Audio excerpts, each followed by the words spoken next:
Assalamualaikum warahmatullahi wabarakatuh. Channel ini menceritakan alur cerita dari buku cerita silat yang ada. Karena hanya alur cerita, maka disarankan untuk membaca bukunya secara utuh. Untuk menambah semangat, saya mengharapkan dukungan pada channel ini dengan cara subscribe, like, comment, and share kepada teman-teman.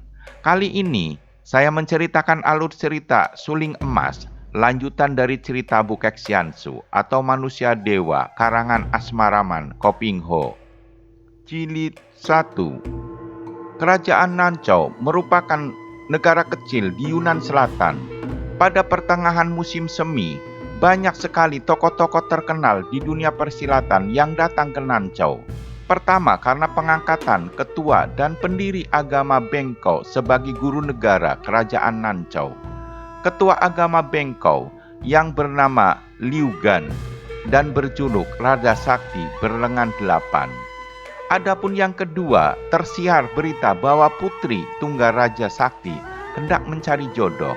Nama Lucian terkenal sebagai seorang gadis yang ilmu silatnya tinggi dan memiliki kecantikan seperti Dewi Kayangan. Usianya baru 16 tahun. Sejak berusia 2 tahun, Lucian telah ditinggal mati ibunya. Hal ini yang membuat ia menjadi seorang gadis yang berwatak aneh, riang gembira, lucu, jenaka, akan tetapi juga liar, bebas, tak terkekang, dan ingin menang sendiri. 7 orang pendekar yang ingin memperebutkan Lucian mati terbunuh dalam penginapan oleh bayangan maut. Gegerlah malam itu karena telah terjadi pembunuhan. Hanya Kweseng, seorang tamu yang tidur di gudang, yang selamat dan diam-diam menyimpan dalam baju sakunya jarum merah yang hampir membunuhnya. Siapakah Kweseng? Kweseng adalah seorang yang suka sekali akan ilmu sastra dan silat. Kepandaiannya amat tinggi. Selain telah belajar dari para petapa sakti di puncak-puncak gunung sebelah barat, juga pernah berjumpa dengan manusia dewa Bukek Xiansu yang menurunkan beberapa macam ilmu kepandaian kepadanya. Kweseng diberi julukan pendekar setan emas. Ia disebut setan karena sepak terjangnya tak pernah memperlihatkan diri, dan disebut emas karena pendekar ini berhati emas, membela kebenaran dan keadilan, pembasmi kelaliman dan kekejaman. Rumah gedung keluarga Liu dihiasi meriah. Pekarangan yang amat luas itu telah diatur menjadi ruang tamu. Raja Sakti beserta putrinya Lucian bersama 3 orang adik seperguruannya, Liu Mo, Ma Taikun, dan Cao Bian menyambut para tamu yang hadir. Setelah para tamu memberi selamat dan mereka kembali ke tempat masing-masing, tiba-tiba Raja Sakti berdiri dari bangkunya. "Aha, saudara muda Kweseng, kau datang juga hendak memberi selamat kepadaku. Mari ke sini duduk bersama denganku." Dengan tersenyum ramah, Kweseng menghampiri tuan rumah dan menjura dengan hormat. "Ah, Lucian, perkenalkan ini sahabat baik bapakmu, Kweseng."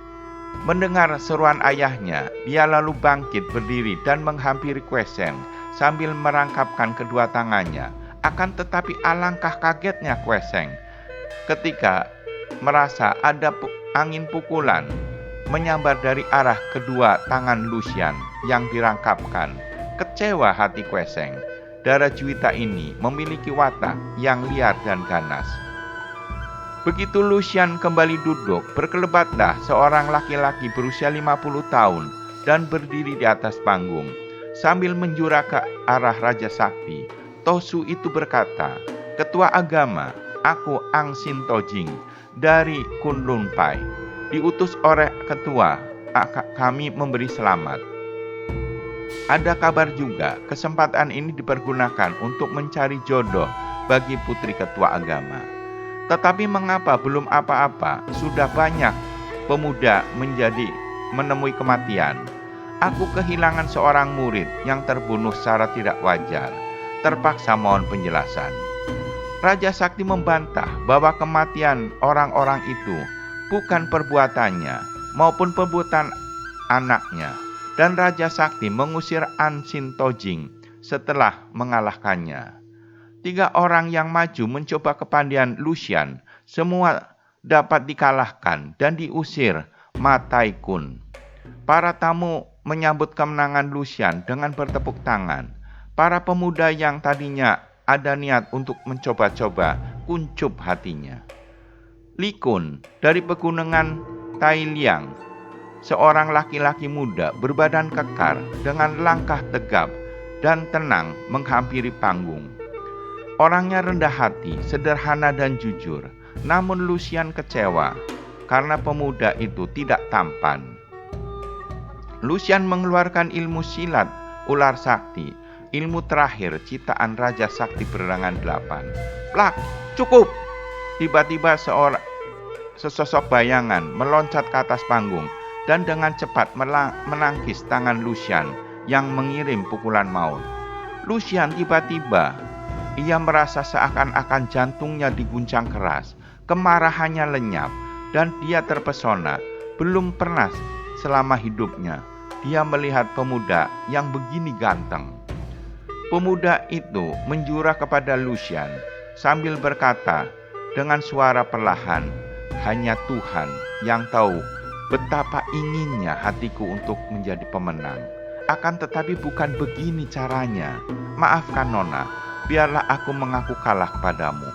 "Apakah engkau begitu pengecut? Berani berlaku lancang, tidak berani memperkenalkan diri?" Pemuda itu menjawab, "Aku bukan pengecut. Kalau Nona ingin benar tahu, namaku Kamsi Ek dari Samsi." Setelah berkata demikian, Kamsi Ek meloncat turun dari panggung dan cepat-cepat lari keluar dari halaman gedung. Kweseng berkata, "Raja Sakti, kau baru saja kehilangan seorang calon mantu yang hebat. Kamsi Ek adalah panglima muda di Sansi, dan hanya karena ada pemuda itulah maka Sansi terkenal sebagai daerah yang amat kuat dan membuat gubernur yang bernama Li Koyung terkenal. Cocok sekali dengan putrimu." Raja Saksi pun menjawab, "Apa artinya panglima bagiku? Akan tetapi kalau disuruh memilih, aku memilih kau, Kweseng." Lucian tersentak kaget dan membalikkan tubuh. Kini Kweseng yang menjadi pusat perhatian. "Putrimu berkepandaian tinggi. Terus terang saja, aku ingin sekali menguji kepandaiannya. Akan tetapi, tuan rumah yang terhormat, harap jangan salah sangka, perjodohan melalui pertandingan memang kurang tepat, karena yang perlu hati masing-masing. Bagaimana kalau aku naik ke panggung, tapi bukan untuk memasuki sayembara pemilihan jodoh, hanya sekedar main-main, menguji kepandaian belaka?" Ucapan ini perlahan, tidak terdengar orang lain. Akan tetapi Raja Sakti berangan 8, ketua Bengkau, menjawab dengan suara keras, "Aku mengerti. Kau memang seorang yang teliti dan cermat dan terlalu hati-hati. Kalau menyalahi peraturan berarti melanggar, dan siapa melanggar harus didenda." Kweseng menegak sisa araknya. "Apa dendanya? Kau harus menurunkan ilmu yang kau pergunakan untuk mengalahkan putriku itu." "Aku tidak keberatan, tetapi dia harus ikut denganku kemana aku pergi." "Boleh, nah cobalah." "Orang sekwe, kau terlalu sombong. Lihat pedangku," bentak Lucian sambil menggerakkan pedangnya dengan cepat. "Lucian, gunakan ilmu pedang angin badai," seru Raja Sakti dengan suara gembira.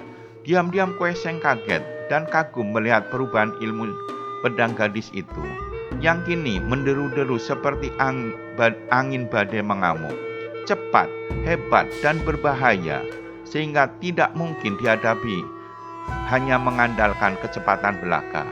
Pemuda sakti itu maklum bahwa Raja Sakti seorang yang amat licik, aneh.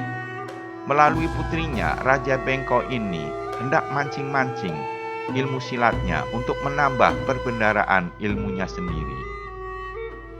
Belum 15 jurus, ayahnya sudah berseru lagi, "Lucian, pergunakan ilmu pedang 8 iblis." Ilmu pedang 8 iblis ini sengaja diciptakan oleh Raja Sakti untuk mengimbangi ilmu pedang 8 dewa. Hebatnya bukan kepalang. Kembali Kweseng kaget dan kagum. Seperti juga sifat ilmu pedang 8 dewa. Ilmu pedang ini rapi sekali, seakan-akan dimainkan oleh 8 orang. Namun ilmu pedang 8 iblis mengandung sifat yang lebih ganas dan keji. Kweseng berseru keras dan tahu-tahu tangannya telah mencabut keluar sebuah kipas yang disembunyikan di dalam bajunya. Dia mempergunakan ilmu pedang 8 dewa yang sudah digabung dengan ilmu kipas pengacau lautan. Kipasnya mengebut pedang lawan dan selagi pedang itu miring, gagang kipas menotok dan kini seluruh tubuh Lucian kaku tidak bisa bergerak lagi. "Lucian, cukup, haturkan terima kasih kepada calon suami atau gurumu," teriak Raja Sakti sambil melompat ke atas panggung. Sambil merangkul pundak Kweseng, Raja Sakti berkata lantang kepada para tamunya, "Sahabat mudaku Kweseng telah menang mutlak atas putriku dan berhak menjadi calon menantuku. Akan tetapi karena dia pun seorang aneh, tidak kalah anehnya dengan aku sendiri, hanya dia yang dapat menentukan apakah perjodohan ini diteruskan atau tidak. Betapapun juga ia sudah berjanji akan menurunkan ilmunya yang tadi mengalahkan putriku." Para tamu mulai menaruh perhatian dan membicarakan pemuda pelajar yang tampaknya lemah lembut itu. Beberapa orang tokoh tua segera mengenal Kweseng sebagai pendekar setan emas. Dan mulai saat itu terkenalah nama pendekar setan emas Kweseng. 3 hari kemudian, Kweseng dan Lucian kelihatan menunggang 2 ekor kuda keluar dari kota raja kerajaan Nancau. Akan tetapi dicegat Mataikun dan Kaubian, adik seperguruan Raja Sakti berlengan 8. Disitulah Kweseng dengan jarum merah yang disimpan dalam sakunya membongkar bahwa pembunuh 7 orang di penginapan dan 3 orang yang telah dikalahkan Lucian adalah Mataikun.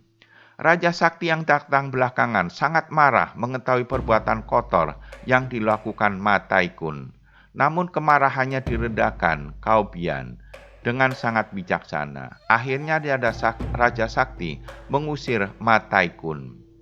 Setelah kemarahan mereda, Raja Sakti berkata, "Adik Kaubian, kau kembalilah dan bantulah kakakmu Liumo menjaga Bengko dan laporkan kepada Sri Baginda bahwa aku akan merantau selama 2 atau 3 bulan."